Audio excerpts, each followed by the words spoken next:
Welcome back to the channel. Today we're going to be talking to Little and Large. So Little and Large are two computers that were donated to me, so that's unusual. Normally I buy things. It's very often that I'm spending my own money. It's very rarely that I pick up something that's free of charge, so that's very, very nice. So Little and Large were donated by somebody who no longer had a need for them. They both come from somebody who was a big Linux fan, which would explain this particular sticker here. This one's called Forth. I don't know if that's because it was running some variation of Forth or whether that just happened to be what he called it on the network. The other one I don't know anything about, apart from the fact that it's made by a company called m2.co.uk. I'm guessing that's a local assembler, or was a local assembler. I'm not sure it's going to be still in business, but we can always have a look. These are very typical 2000s ATX cases. Got a kind of a big one and a small one. 3 drive bays each. This one probably only takes a micro ATX motherboard, whereas this one probably takes a full ATX, and that's the main reason for the size difference. In terms of cosmetics, they're very grubby. If you look at this power on switch, it's had a lot of presses in its lifetime. They've both got floppy drives, which is nice. They've both got DVD readers. This one's actually got a DVD writer as well. A little bit yellowed, a little bit discoloured. There's a whole mishmash of colours on the front of this one. This one's a little bit more consistent. It's got this very interesting 3.5-inch front panel here that's a little bit rusty. So this Firewire port is very rusty, so is the audio port there. So possible these have been stored in a garage or had some kind of water damage or a water spill on them. I don't know if they're working. I know nothing about them at all. He thinks they're working, but we've got no guarantees on that. Case-wise, they're not very special, but cosmetically, I quite like this one. I like this curve here with the little dots. This one's a little bit shiny for my liking, but you know, very typical of the era for both of these. It'd be interesting to see what's inside them. First of all, let's have a look around the back. So looking at Large, it's a standard ATX layout. Power supply at the top, motherboard along here, expansion slots here, case for a fan, a little bit of ventilation, very standard layout. The thing that's really obvious here is it's got built-in VGA and no video card. It looks like there was a video card in here. It's gone missing or been taken out. Blanking plates are in place, and they're these slightly unusual ones that are 3-dimensional, not just 2-dimensional. Not sure why we'd do that, but there probably is a reason for this. Small, on the other hand, is a bit more complete in that it's got a VGA card in here, in the slot, the graphics card here. There's no VGA on board. Okay, and looking at this power supply, it's got this purple out. So this may be a power supply out of a Sony Vaio desktop or a Pachelbel power supply rather than the original one that would have come with this case. So that's interesting. In terms of the cases, the big one's obviously got room for an extra slot on the back panel. Otherwise, a fairly standard configuration. This one being a smaller case, it's got the power supply above the motherboard, so you're going to be limited for what kind of CPU cooler you can put in there. This one's going to be a little bit more flexible in terms of getting a bigger cooler in there. But I've got no idea what the spec is on either of these. They look like Pentium 3 era machines to me, but I've got no way of proving that until we open them up. Onboard audio on both of them. Again, pretty standard for the time. This has got a 7th slot here. It's above the graphics card, which means it's probably for an AMR slot. No modem in either of these, so they have got onboard networking. 6 USB slots on this one, 4 USB ports on this one, and a standard complement of a serial and parallel port as well, and 2 PS2 ports.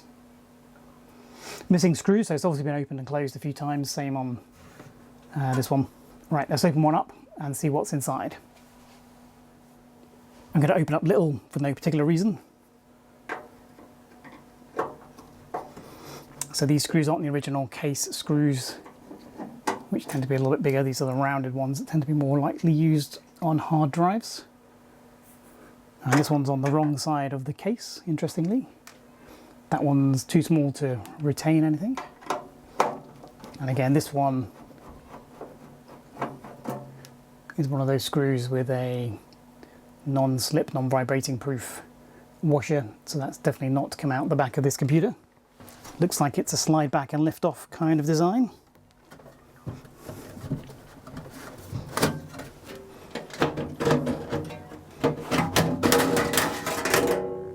That is indeed the case for the case. Right. Let's have a look. Okay. So straight away you can see there's some corrosion here. There's definitely had some water damage or some moisture. There's a little pool here at the bottom, so it probably was something that dripped down rather than just high moisture levels in the air. Inside we've got 3 drive cages with the front openings. Got a further 3 drive cages here. Probably fit a 4th one in actually, so maybe 4. So this one's got the floppy drive in, this has got the card reader in, a room for 2 hard disks, no hard disk in the system. Has got the power supply, which I say doesn't look original, and the motherboard's down here, and the graphics card. Let's get that out and see what it is. It's got no auxiliary power, and it's a single slot design.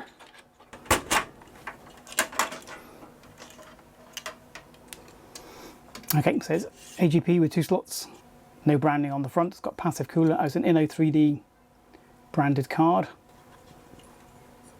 Let's turn around. So it's Inno3D FX 5200. So the base of the 5000 series, not a great card in terms of technology and performance. It was no big jump up from the previous series, from the 4000 series. It's 8 times AGP 64-bit interface with 128 megs of RAM. It does have a DVI and a VGA output as well as S-Video. So a little bit more flexible than just having VGA out, but overall not a great card, not a great performant card. It's missing some of the memory, so that's why it's only 128 megs, not the 256 megas version. It's very dusty. Actually, it's not very dusty, but it is definitely dusty. It's collected dust around a lot of the components, probably from the airflow, from the CPU, from the power supply fan, I'm guessing. It's not rusted though. It's got a very low component count, so there's probably not very much to go wrong. So we'll have to see how that performs later on. So looking inside, we can see the motherboard. It's a K7 VT4A Pro. It's an ASRock motherboard. I was a big fan of ASRock motherboards around this time. It's got an AGP 8-time slot and 5 PCI slots. 2 SATA connectors down here at the bottom. Real-time clock battery. It's got a passive cooler on the chipset, which is a VIA chipset, as you can see from down here. It's got 2 sticks of memory in. I can't see what they are from here. Behind this power supply there is a CPU with an active cooler on it. The caps next to that are bulging and leaking, so I suspect this is probably not going to power on, but we shall find out shortly. Looking in the front of the case, we can see the optical drive here with 2 bays above it. They've still got their RF shielding in place, so it doesn't look like anything's ever been in those top 2 bays. The rest of the case is in okay condition. There's no rust on this side. The only rust is down here. So we'll try this and power it on in just a moment. I'll put the video card back in. Let's have a look at the large first though. So large has some red writing on the top that tells us the real-time clock battery suspect. Tells us what operating system was on there, that it was IP6 capable. It even tells us what the password was. There's no hard drive in here though, as far as I know. The case is very slightly different. We've got removable side panels here. So let's take off this one. So these 2 look like they might be the original case screws, unlike this side.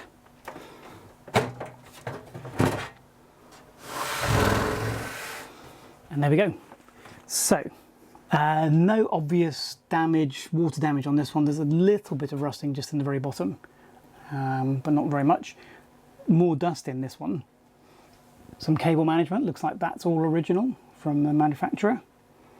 So here we've got the power supply above the motherboard, so it's a little bit easier to see what's going on. We've got another VIA chipset motherboard. This one's a PC Chips motherboard. Looks like it might be a little bit older. Again, we've got 2 RAM sticks in 2 RAM slots, AGP port, 2 PCIs, and an AMR slot. Cabling's all in place. This one does have a hard drive in place. Interesting. So we'll have a look, see what's on there, if it's appropriate. If not, we will wipe it. Active CPU cooler. I can't see a designation for the motherboard itself. Looks like it's an M825 motherboard. You can probably see that just over here. I couldn't see it because of the CPU cooler. So again, we're going to plug this in and see if it works. The caps on this one look flat, feel flat, unlike the other one. So let's have a play, see if it turns on. Okay, I don't have a beige LCD monitor to go with the system that would be age appropriate. The other thing I could dig out is a 17-inch CRT, if I had one. So we're going to go with this black Dell again, just to make it easier for filming. In terms of peripherals, I've got a new old stock Cherry rubber dome keyboard. Seems age appropriate. Microsoft mouse a little bit early, but it is the correct port, and it's even color coded. So we don't know if this is going to turn on. This is the one, Little's the one with the leaking caps, bulging caps. So there's a good chance it won't turn on. There's no hard drive in there, but it does at least have a video card. So let's find out. Okay, so I've plugged it in. There's no immediate pop, bang, or blue smoke. The power supply doesn't have a separate on-off switch, so we're going to use the power switch on the front. So I can hear a fan. Nothing appearing on the monitor though. It's not even coming out of power saving mode.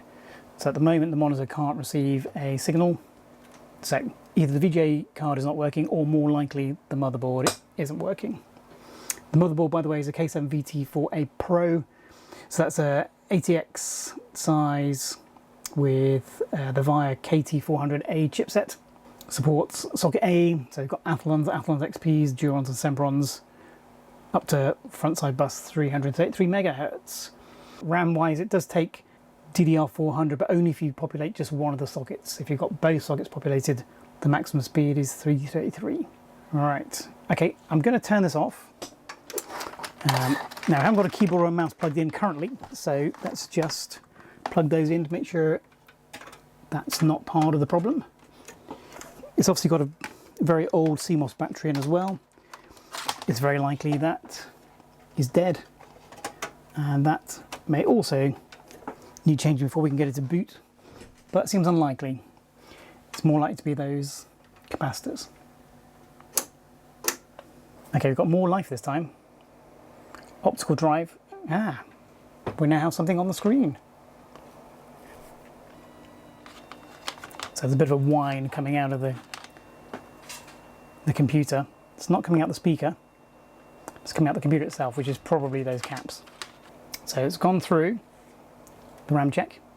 It's now going to try and find a boot device, which it can't find, but at least that gives us a chance to go into the BIOS. So it's a 128 megabyte GeForce FX 5200, which we knew. It's got an Athlon XP1200. Very nice. Now it actually has got the correct date and time, so that means the CMOS battery has been replaced and is working. I'm surprised the whole thing's working looking at those capacitors. K7 VT4A Pro with a 1.4 BIOS. AMD Athlon processor at 1.2 GHz, that's pretty decent. Total memory is a gigabyte, very good. So we've got 2 sticks of DDR333 at 512 megabytes each. So IDE devices, it's found the optical drive, which is jammed shut. Often find that with old computers that have been stored for a long time. They don't open. Aha! I was just looking for my manual eject, and it managed to get open. It's usually this little rubber seal. When the drives get a bit faster, oh look, there's horrible debris underneath of the drive door. It could be the remains of the seal. When the drives got faster, they did sometimes put seals around the front door just to stop ingress of dust and breezes when it's spinning, and sometimes they can get gummed up.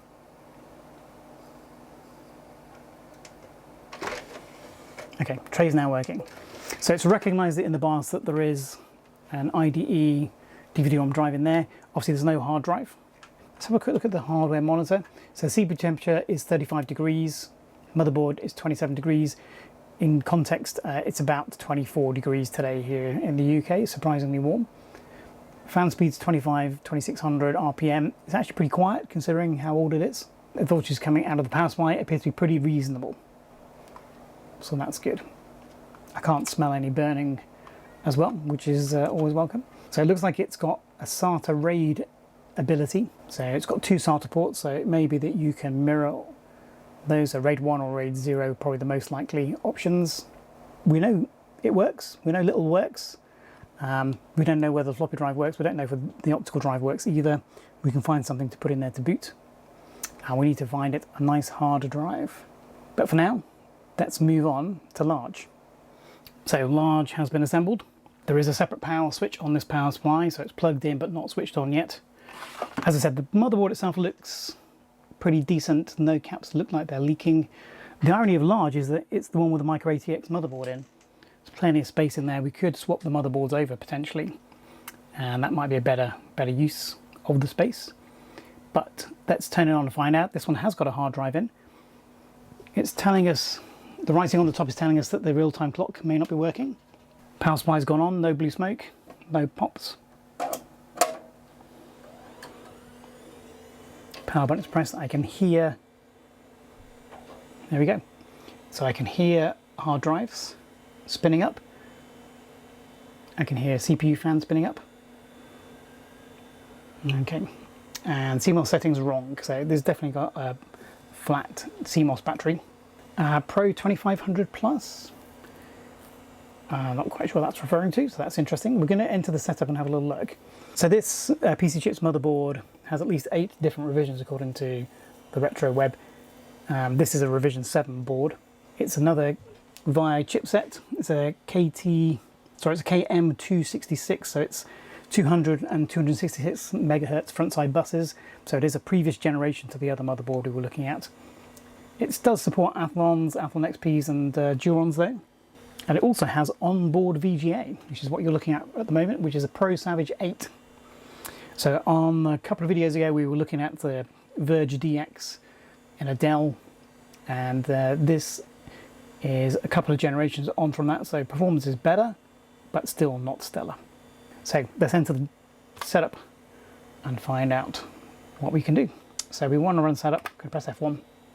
So it's a standard AMI BIOS. So yeah, completely forgotten the date and time. It's defaulted to 2004, so presumably that's when this board was manufactured, or at least this BIOS was released.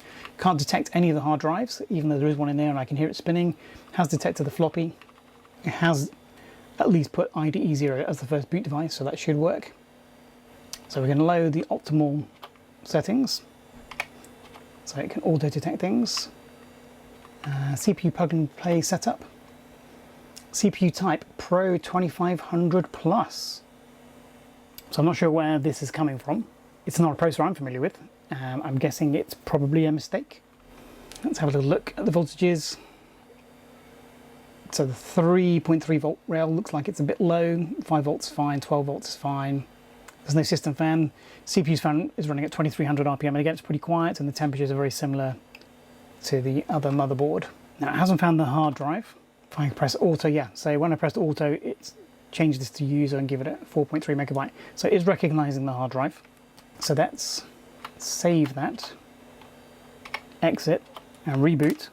So that went very quickly. Okay, so this has indeed still got Mepis installed. We know what the password is because it's written on the top of the computer. We could run a mem test, see if that tells us anything.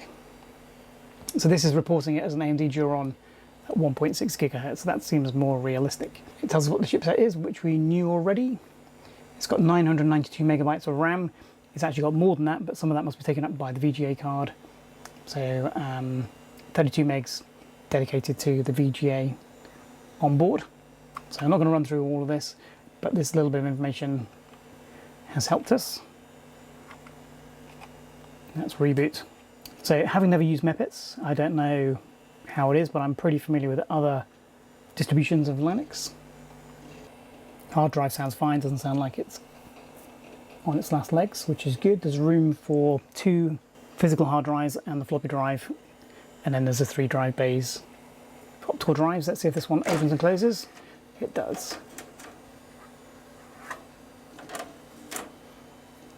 No rubber debris on that one. A little bit of vibration going back in. Might need lubricating. It's taking quite a long time to load. It may be that that's because it hasn't been turned on for a while. Okay, now we're getting somewhere. Sorry about the glare on the screen. So the password written on top of the machine does indeed work. Judging by this cursor, this is a KDE desktop. Again, it's not particularly nippy loading. So Mepis has loaded. Looks like it's a base install. There's nothing on the desktop. And trash is empty. Let's see if there's anything in documents. Documents are also empty. So this is a default Mepis install by the looks of it. So it's 2.6 kernel. Just gives you a little idea of how old this is.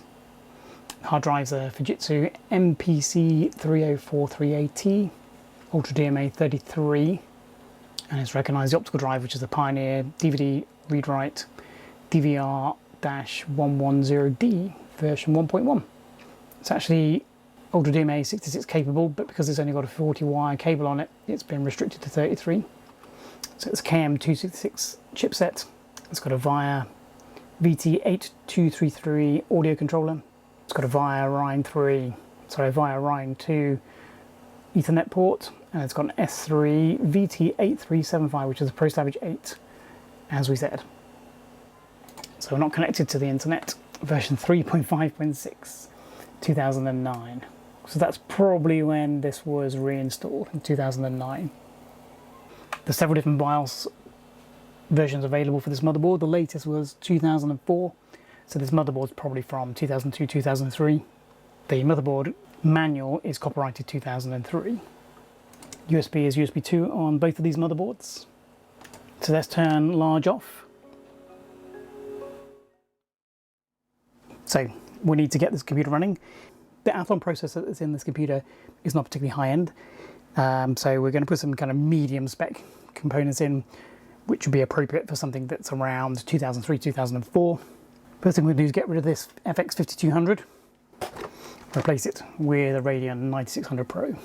It's already got 1 gig of RAM, so I think we're going to keep that. So that's going to be plenty to keep Windows XP running. But we do need a hard drive, so I'm going to put in this 80 gigabyte Seagate drive. Again, it's not going to be super high end for 2003, 2004, but it's probably about right for a mid-range spec system. There's no IDE cable, so we need a 80-pin IDE cable to get the best performance out of that drive. So let's take out the 5200 first. For an XP card, it's not great. So here we have a, not new in box, but a boxed 8600 Pro. So this card's in very good condition. 8 memory chips.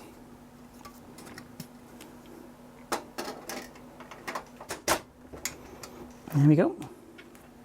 So one graphics card installed, ready to go. Let's get the hard drive in. I think it's going to be easier to put the cable in first. And it's a Ultra 100/133 cable because it's got 80 connectors in the cable. Very handily labelled for us as well. This is also the sort of thing that's much easier to do with the case lying down, but it ain't going to work for the camera. There we go. So this is coming off that front panel card reader. So something isn't connected up.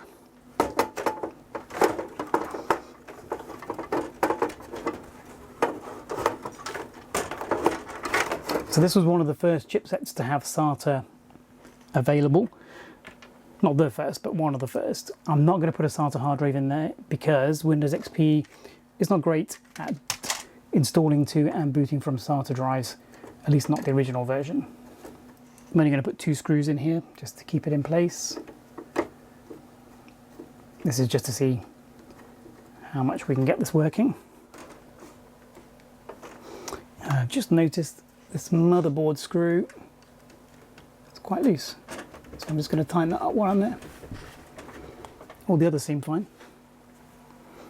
It's got onboard audio, so we don't need to put in an audio card. We do need to provide some power to the harder drive. Looks like there's plenty of spare power connectors. I didn't jump with the drive. The drive's already set for cable select. So there we have it. We have hard drive, we have graphics card, we've got RAM and a processor, and an optical drive to install from. Everything's plugged in, ready to go. Let's see if those capacitors can cope with more load going through the motherboard. So at least we've got some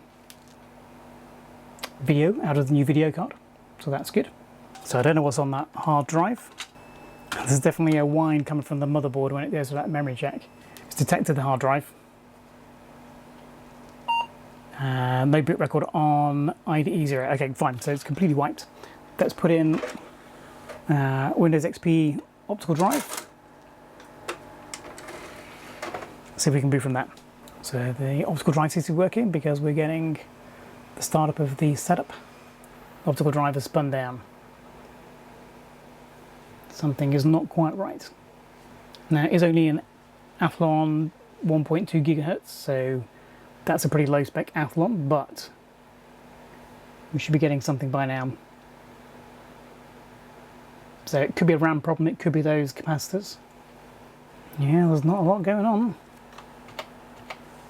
Caps lock key is toggling, so we don't have a complete failure. Let's do a reboot and see what happens.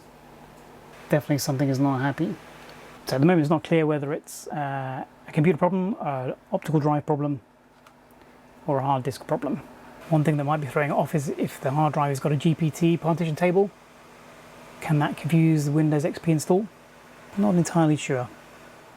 So again, we come to the same place. The hard drive isn't making any noises. The optical drive though now is flashing intermittently, which it wasn't doing before it had completely spun down. I can now hear the hard drive seeking. So we've got very slightly further than we did the time before, but it seems to have just stopped again. Yeah, nothing's happening. So plan B, we're going to use a USB drive and try and install the operating system from that instead of the optical drive. So I think I saw that F11 is the boot selector. Yes, so F11 is chosen.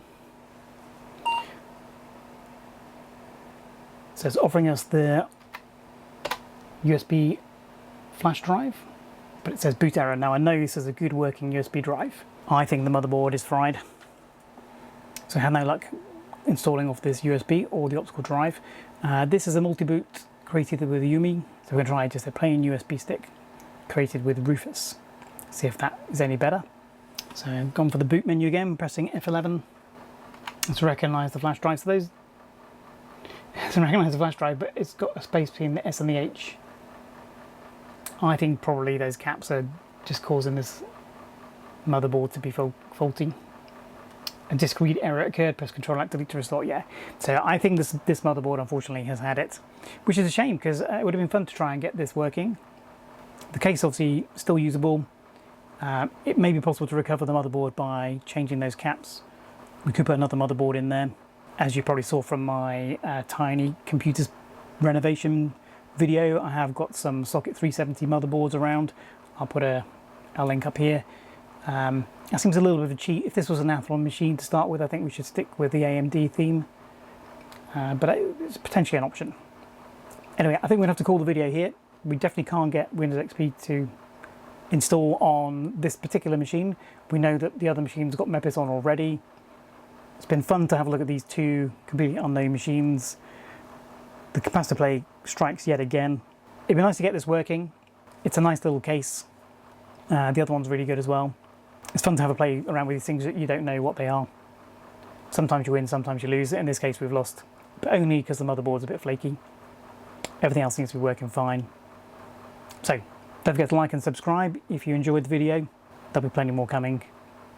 And hopefully we'll see this computer again, potentially with a new motherboard at some point.